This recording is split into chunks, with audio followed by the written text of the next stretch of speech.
tell us your mentality, man, about playing offensive tackle. I mean, you have the potential, just to be absolutely elite. Damn, go ahead and share your thoughts on the thesis.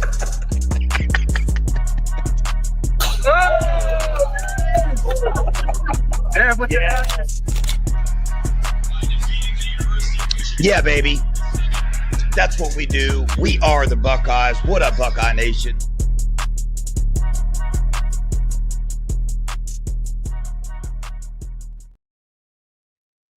What up, Buckeye Nation? Welcome to the Buckeye Boys, where we talk college football with real fans. I'm Devin.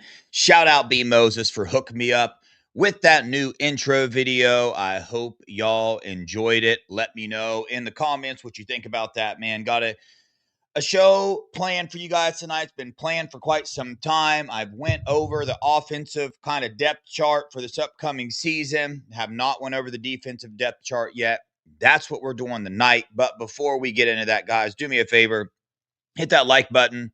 Hit the subscribe button as well. And a reminder, I know I'm weird. I stream on 2 channels, Buckeye Scoop and Buckeye Boys with the Z. Go over there, man, to the Buckeye Boys channel. If you're watching on Scoop, shoot me a like, a subscription as well if you haven't already.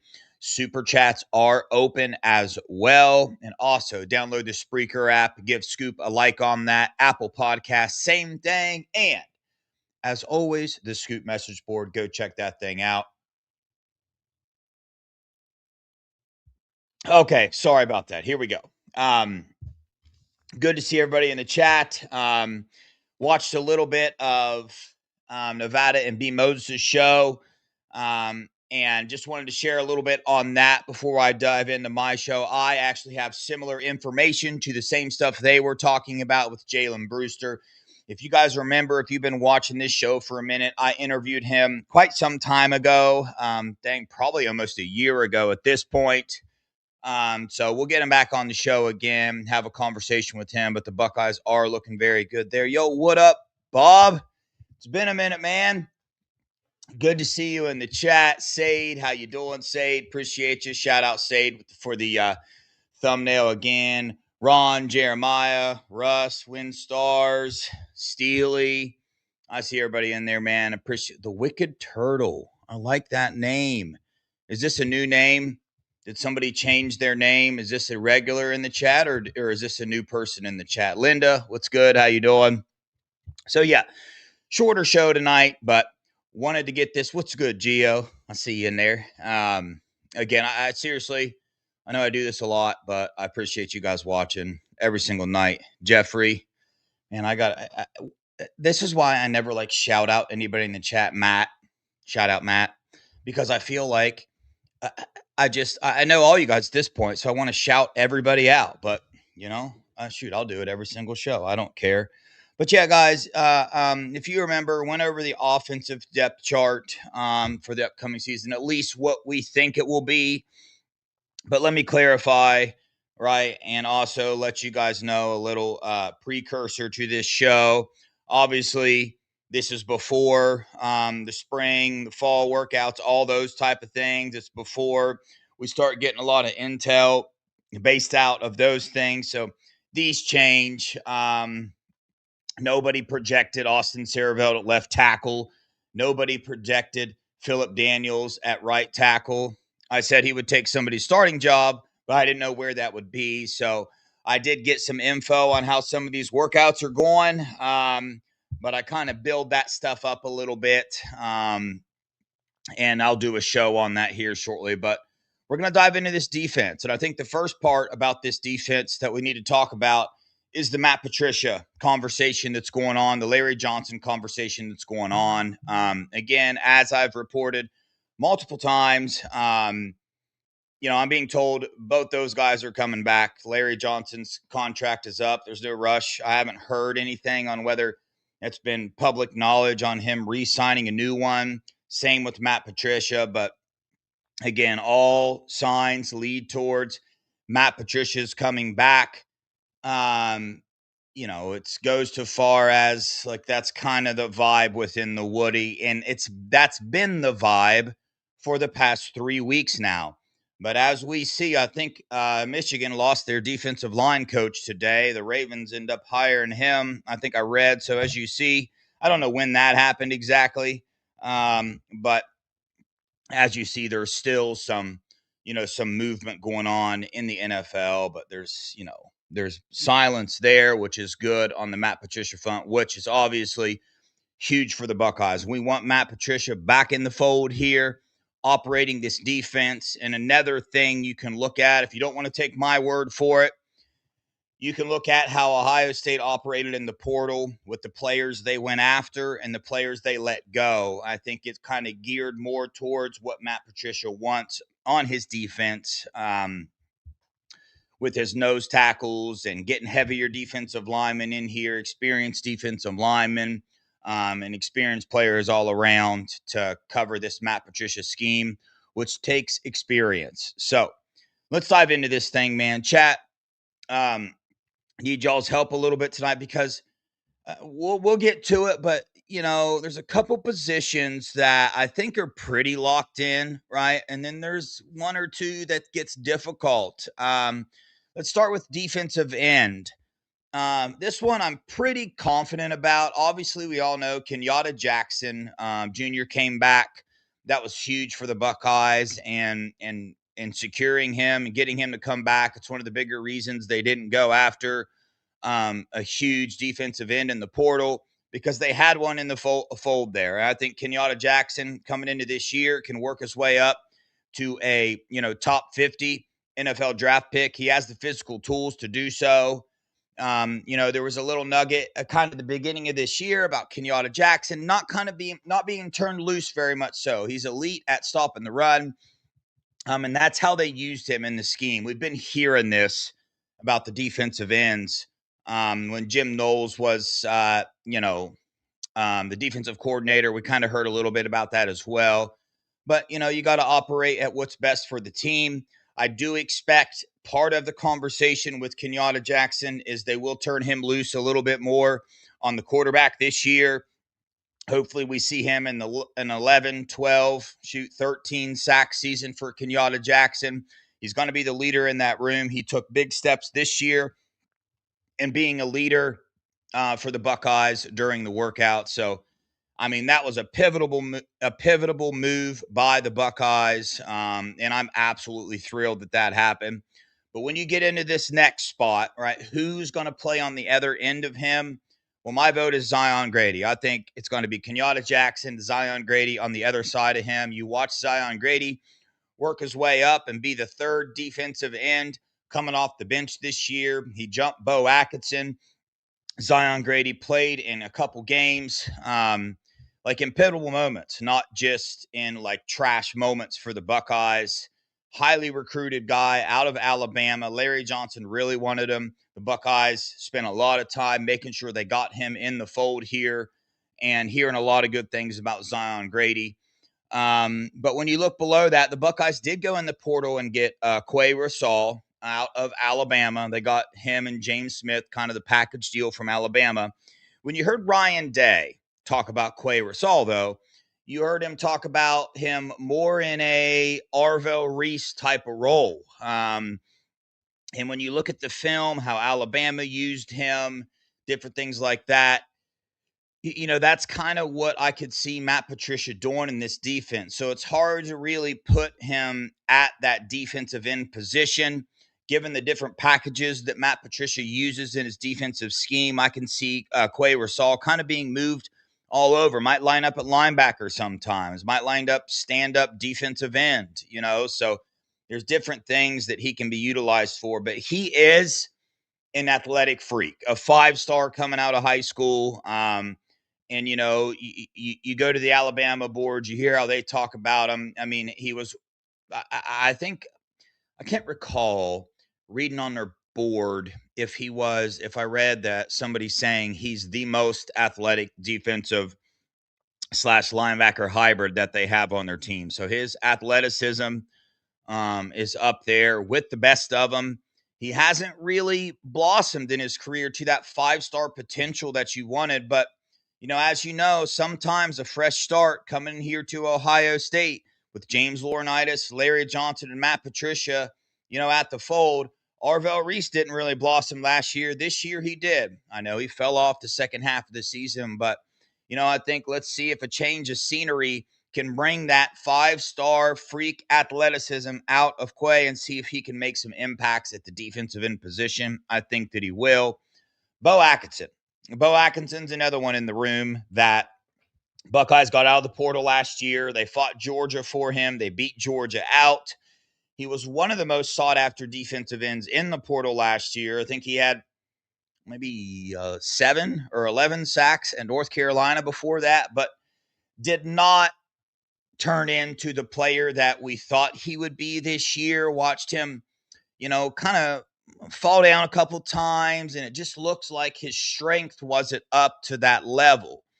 What I will tell you after talking to people is I'm not going to sit here and say they have super high hopes for him, but obviously the Buckeyes kept him around for a reason. And if you listen to the fan base, the Twitter people, you say, man, get rid of Bo Atkinson. He's not going to be making an impact here. That the inside the Woody, they do not share that sentiment. They think that really the only thing lacking with Bo Atkinson's game is the strength, which you can get better at. Another year of experience. You got to remember, he came in late last year. You know what I mean? He came at the late portal, didn't really missed a lot of the workouts, missed a lot of opportunities to get settled into this program, and he missed a lot of weight training. This year is going through a full off season, so let's see what Schleggs and Mick can do with this offseason with Bo Atkinson and see if he can be used this year, and count on a little bit more than he was this year. He's also able to go inside and outside a little bit. He did it in North Carolina. You watched that a little bit this year, but he's got versatility. Also, Epi Citanale, obviously huge fan of him here on this channel. I think that he has just as much upside as Zion Grady. And I think that, or not, I don't think, I know the Buckeyes are depending on him for this upcoming season. He is a player that puts his nose to the grindstone and works, eliminates all distractions, and just gets down to business, man. He has all the tools. In high school, was very serious about his game. Out there in Cali, has been trained by the absolute best of them, trainers that have a lot of players in the NFL. And you couldn't ask for a better makeup in a young defensive player in college football. He really soaks everything in. And the Buckeyes kept him around. We saw in this portal, right? If the Buckeyes don't think that you're going to be a part of this roster later, they're not going to fight too awful hard to keep you around. There are some exceptions to that statement right there. But Epi is somebody that the Buckeyes are going to depend on this year and that they have very high expectations for. The final one, the defensive end, is Kari Wilder. The freshman coming in. You got Dre Quinn coming in as well. I don't think he's going to be as ready to, make an impact as a freshman, but somebody that will is Kari Wilder. Kari Wilder will be on the field as a freshman if I had to guess. I think he's one of those rare players when we heard Mark Pantoni talk about, hey, in this recruiting class, you got levels of this thing, man. You got first-round draft picks that you just go get no matter what. Kari Wilder is that dude. Kari Wilder is that first-round draft pick that the Buckeyes were not going to let go, got him to commit early, held his commitment, even after he raised to the number one defensive lineman in the nation. Go watch his film. The dude's a beast, and he will be utilized this year. Matt Patricia, has to be drooling thinking of all the ways they can use Kari Wilder because he's a big old defensive end. As a matter of fact, I questioned whether he was going to play defensive end here at the Buckeyes because I think he's like 6'3", 270 already. I could be a little bit off there. So I was curious how they were going to utilize him, but it looks like it will be more at the defensive end position. So, out of 10, guys, out of 10, the defensive end position, a 10 is, hey, we're golden, everything is good. Where do you rank the defensive end position coming into this offseason? I'm going to give it an 8.5, and here's why. Kenyatta Jackson, I think, is, a premium defensive end. He's a 10 out of 10 type of guy. The only reason this isn't a 9.5 or 10 is simply experience. That is it. That's it. If guys like Epi and Zion, and Bo had a little bit more experience in this system, in this, right, Matt Patricia scheme, I would rank it a little bit higher. This is one of these positions where I think you give it an 8.5 out of 10 now. Very well, beginning of the season, you could be looking at this position as a team strength, as something where you got, four guys rotating in and out. And Matt Patricia utilizing each player for the different skill sets they have. So overall, an 8.5 out of 10. I'm very comfortable with our defensive ends and where we are. I know a lot of people aren't. I know a lot of people wanted us to go get some more guys out of the portal, but obviously Ohio State trusts what they have in this room.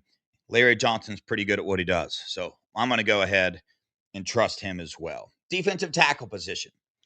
This was honestly hold on, let's do this.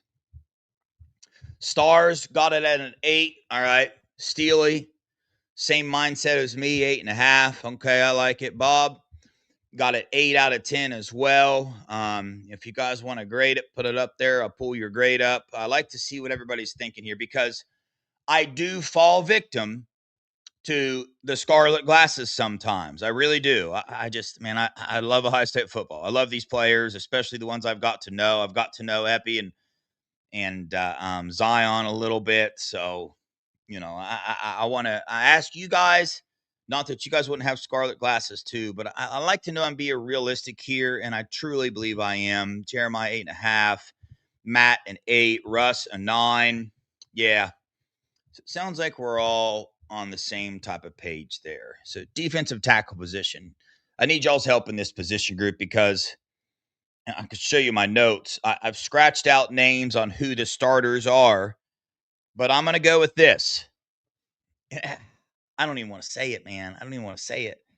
I'm going with Edric Houston and James Smith as our starting interior defensive lineman. James Smith, I think, is more of a 3-tech type of player, but he can also play nose guard as well. So the versatility there. Quick, athletic, fast defensive tackle. Edric Houston needs to take that step up. I think he's going to, but man, I don't know. You could put both the portal pickups we got in there, in James Smith and John Walker. John Walker is the true nose tackle, the big old up the middle stuffer that we got on this defense out of the portal. And that is crucial to Matt Patricia's scheme. I mean, crucial. You go look at players he's utilized throughout his career in the NFL and obviously now at Ohio State with K-Mac. I mean, and in the interviews, Matt Patricia talked about how crucial he is to what he wants to do on defense. You got to have that type of player, man. And, I was up in the air between James Smith or John Walker playing that position, but also Will Smith Jr.'s in there as well. When Will Smith Jr. got in the games this year, he made plays. Dude was in the backfield a lot, man. He really was. Kind of a lighter nose tackle type of guy. One that I guess a lot of Buckeye fans kind of, you know, crossed off their list to make a impact this year or the previous year, but he did. I mean, he could come in. K-Mac, you can't replace K-Mac, but he came in and there wasn't a whole lot missing with him on the field. He was able to do a good job coming in, backing him up. And then you got Jason Moore. I mean, Larry Johnson has talked about Jason Moore since he's got into this program. This will be his 4th year in the program. Larry Johnson has said he is, the perfect 3-tech.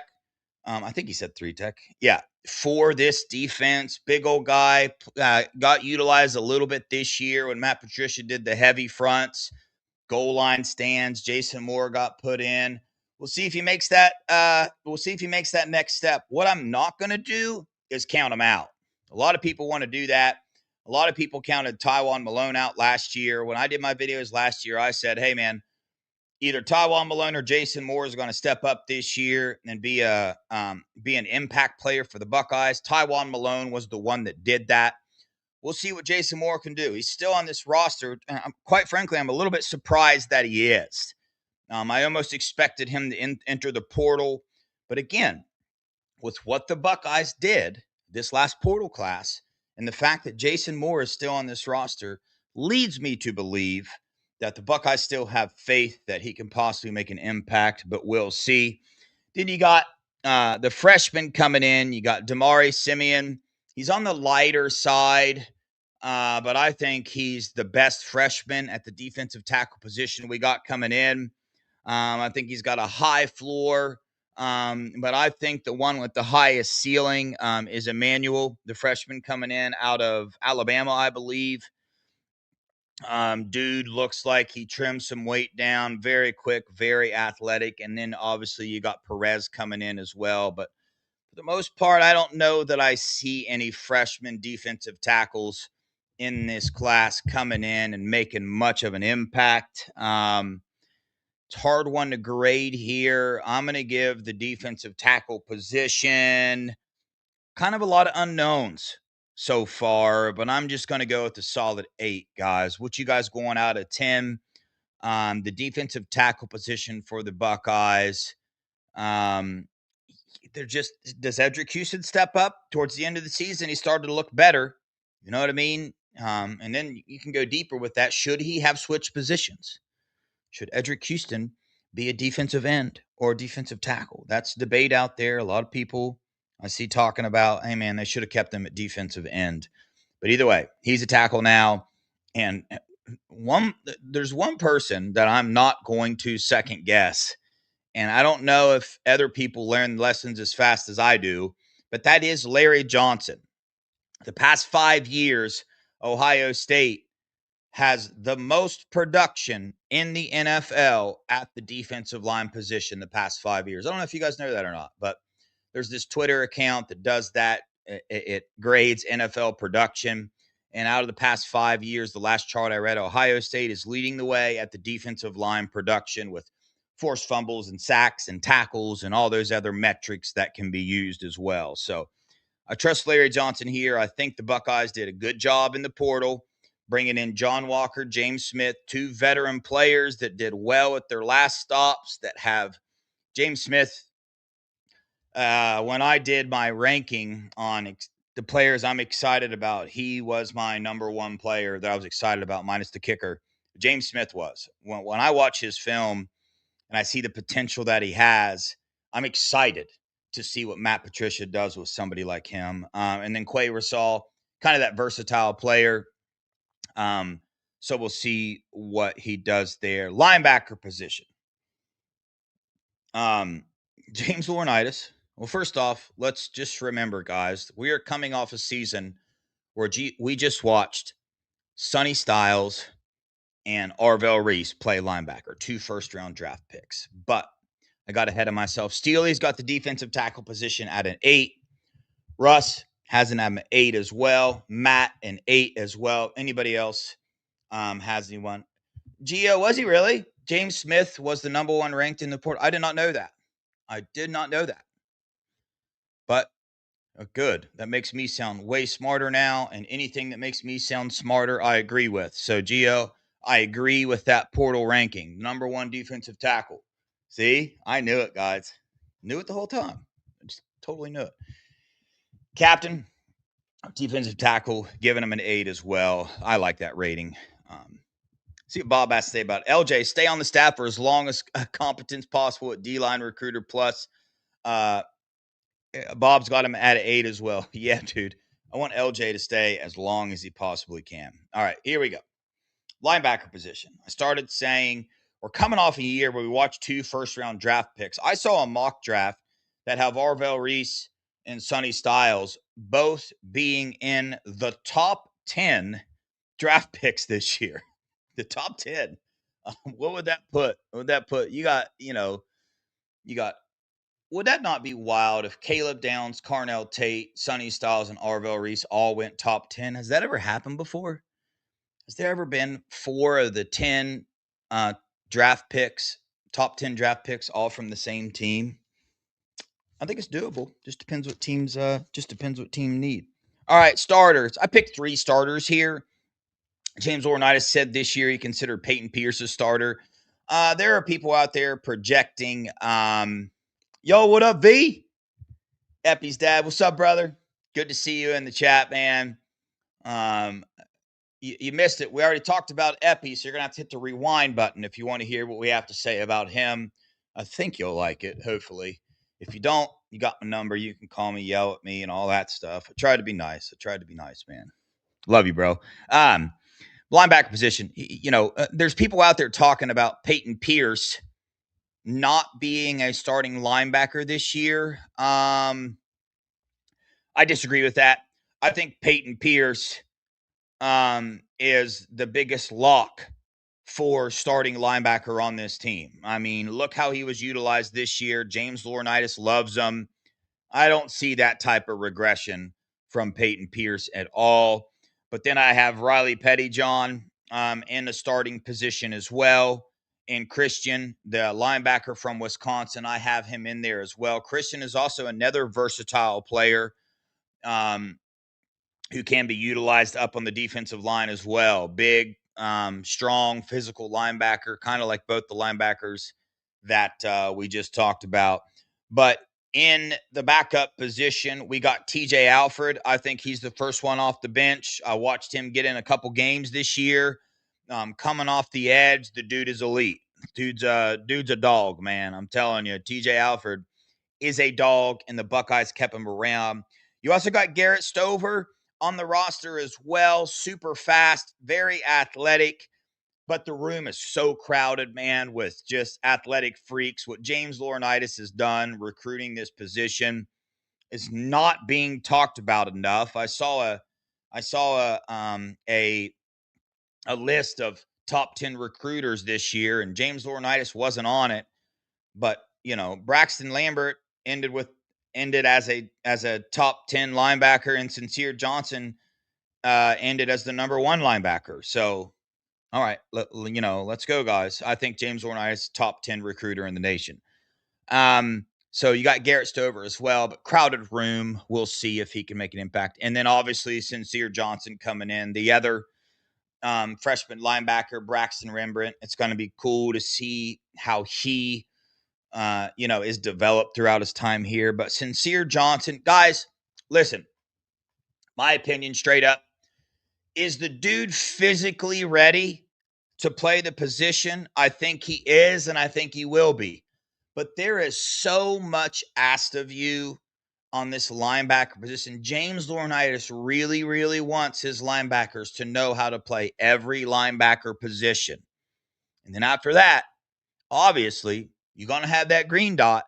You got to know every defensive player's position and where they're supposed to be. So, I just, is he going to be used this year? Oh, yeah, I think he will. Definitely on special teams and things like that. But I see people talking about him possibly taking a starting role from somebody. No. Could he make his way into the 2 deep and fight for a spot there? I think so. Physically, for sure. Obviously, the dude is a 5-star plus linebacker recruit. Which is funny, guys. It's funny to think about. You guys remember the Tyler Atkinson? I was big on Tyler Atkinson and everybody wanting him and all these, and he visited Ohio State and then didn't even give him an official visit and all those things, and everybody's freaking out about him. Sincere Johnson ends up rated higher than he is. I just got a little chuckle out of that. So I just wanted to share that with everybody, the little chuckles I get with these recruiting rankings. Linebacker position, I got it a 9 out of 10. I got a 9 out of 10. Again, Peyton Pierce, a lot of experience from this year. You add Riley Pettyjohn and Christian and TJ Alford into that mix as well. Christian, a lot of experience as well. And I think he can push for a starting role as well. I got the linebacker position at a 9. What say you, chat? We got a 9 right here. And I'll see what everybody else gets to as well. Steely gives him a 9 as well. Matt gives him a 9. Geo's given it 8.5. I'll take it. Again, it's just there's some unknowns at some positions this year. Defensive end, there's a lot of film on all our defensive tackles that we've got, so you know what you got there. People are just gonna have to take a step up. I like this right now. 8.5 potential, 9.5. Yeah. I agree. That the potential is this linebacker room has potential to be 10 out of 10. This linebacker room has the potential to be Sonny and Arvell type of linebacker room. Not the individual freaks that they were, but the production and just the play at linebacker. I think James has this. I think that is going to be our level moving forward. The level of linebacker play that we saw this year is, I think, what we are going to see out of the linebacker group here at Ohio State for the foreseeable future. That's just my opinion. That's a stretch. I know, everybody, but that's how I feel. Yo, what up, Don? What's up, brother? Here we go. IO, by the way, IO. Let's move to corner. I'm gonna throw. Yeah, I'll throw Nickel into the corner conversation today, even though I should be talking about it as a safety, but I'm not going to. Geo is very high on the secondary. I am as well. I very confident in the secondary this year. Obviously, our 2 starting outside corners, Jermaine Matthews, Devin Sanchez. I think those are locks. I think that's a done deal. Obviously, there's going to be competitions held, but I think that's just a lock. And I think coming in behind them, uh, you got Dominic Kelly, Cam Calhoun, and Miles Lockhart on the roster as well. Miles Lockhart has played a little bit more in the nickel position from what I have seen. But Earl Little, I believe, is going to be our starting nickel on this roster from Florida State. Played safety as well. Very versatile player. So I love that out of him. But we got Jay Timmons and Jordan Thomas, freshman coming in. Jay Timmons, a 5-star plus recruit at the corner position. But I'm going to share probably not a very popular take here, and this is based off of something I recently heard with how Jordan Thomas is looking in these early winter workouts. I think Jordan Thomas sees the field before Jay Timmons does. I think he's just more physical, ready to play the game play for Ohio State. But I think that's diving super deep into it. There's not much you can go on with that other than, just going in the program he came from, watching him play at the All-American, the game that he played in. Jay Timmons could quite well have a higher ceiling, but dude, I'm a huge Jordan Thomas fan. That's all there is. He's got the physical makeup as well to come in here. So I think this is one of the positions where you can see one of these freshmen making an impact. But I think the story of this room here, obviously Earl Little, but then Dominic Kelly coming from Georgia. They did not want to lose him. We interviewed him here on the channel. You can see the makeup that this young man has as a player. I mean, a super impressive interview, very smart, very good coverage skills. And the Buckeyes were stoked to get him. When I got the text about this, I was on a live show, guys. I think you remember it. I got like a boom with several exclamation points like, hey, this is going to rock your world. And it didn't, I'm not saying that it didn't, but I understand why people were like, dang, is that who Dev was talking about? That's not what I thought it was going to be, because I was talking like it's going to surprise a lot of people. But, if you dive into it and go look at the type of player he is at the coach's level, right? In the inside info on this kid is he's an absolute superstar potential. So I love the pickup here. Obviously, Cam Calhoun, this is like his fourth or fifth team that he's played for. Showed a lot of potential at Utah. We'll see which Cam Calhoun we get. But I think we got the depth here if you include the freshmen. And I think Jermaine Devin and Earl Little, with Earl at the nickel position, I think this is going to be the best corner group in the nation. Moving on to safety, and I feel the same. Ohio State will have the best secondary in the nation next year, but let's rate the cornerback position for this year. Jermaine Matthews, Devin Sanchez. Devin got a little bit more experience this year than some of the other younger guys we talked about. I got the outside corner position at a 9.5. I think Jermaine's really going to raise his draft stock. I think Devin Sanchez, we know the ceiling that he has, and Earl Little coming in at nickel, I think is a huge upgrade after what we saw last year. Just being honest with you. Lorenzo Styles was the dog, love him, all that stuff. But I think Earl Little is an upgrade there. Moving on to the safety position, Jalen McLean started as a sophomore. So was great in coverage this year, was great in run support, played beside Caleb Downs, learned from Caleb Downs, the starting safety beside him, given that his injury is good to go, and I'm told it is. Terry Moore, the Duke safety, the all ACC safety, was injured all of 24. Was all of injured all of last year. The Buckeyes went and picked him up. He was actually the only safety, according to PFF, that was graded higher than Caleb Downs the year that he played. So Buckeyes stoked to get him. I absolutely stoked to get him. I pray that, his injury holds up and he's made a full recovery. What I was told is, as much as you can be certain of it, the Buckeyes are that certain that he is good to go. And obviously they know more about it than I ever will. That's what they do for a living. But, I think the Buckeyes literally did as good as they could possibly do with replacing Caleb Downs, because there's nobody you're going to go get where you're going to say, oh, good, we're not going to have a drop off here. It's just not going to happen.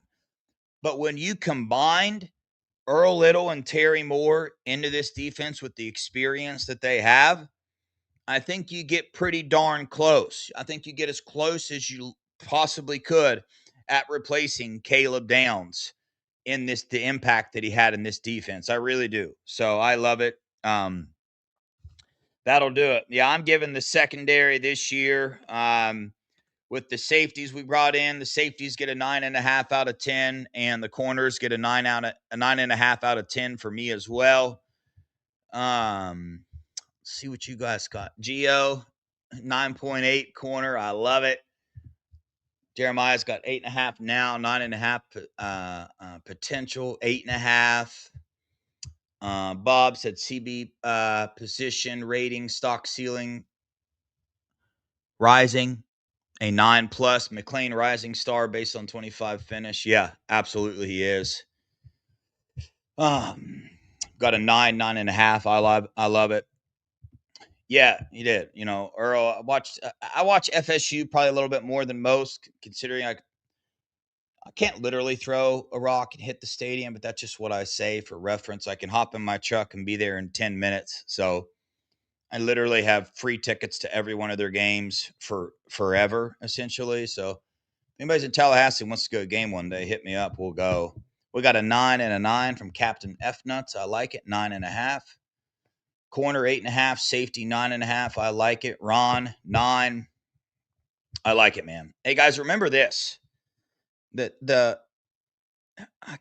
got this written in my notes somewhere, but out of the 31 scholarship players that we lost in the portal, when they walked out the door, we lost 7,000 snaps. And a lot of that was Tegra Shabola. Started 2 full years for us.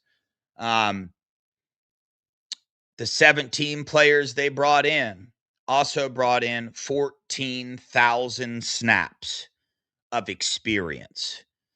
And obviously, most of that was on the defensive side of the ball. So I think the Buckeyes knocked it out of the park with what was available. It's going to be really hard to replace the defense that we had this year. One of the best defenses I've ever seen come through Ohio State ever, personally. And the statistics show that they broke a lot of records this year in scoring and those type of things, or not records, but they broke very long-standing records, and they were just absolutely elite with what they did. So I'm going to be hard to replace that, but with Matt Patricia coming back and with all the experience they brought in, I'm stoked for this defense this year. I am. I really am. I'm glad things worked out the way they worked out. Minus a couple of players I wish stuck. I mean, Aaron Scott, I wish he would have stayed around. Fahim Delane, I wish he would have stayed around. Jarquez Carter, I wish he would have stayed around. But, none of those guys, I wouldn't trade any of those guys. I wouldn't trade Jarquez Carter for James Smith. I wouldn't trade Aaron Scott for Dominic Kelly. And I wouldn't trade Fahim Delane for Terry Moore. Would you guys? Would you guys do that? Would you guys trade those, guys for those three? I'm not saying that's how it works, but maybe it's the way that I'm coping with the players that we lost this year. But either way, I think the Buckeyes rocking and rolling, man. And they are. I'm going to be doing a 2027 recruiting video here soon. I got to do it because there are some changes to what the Buckeyes are doing in their recruiting class. And it started last year. We saw how they ended with 5 stars.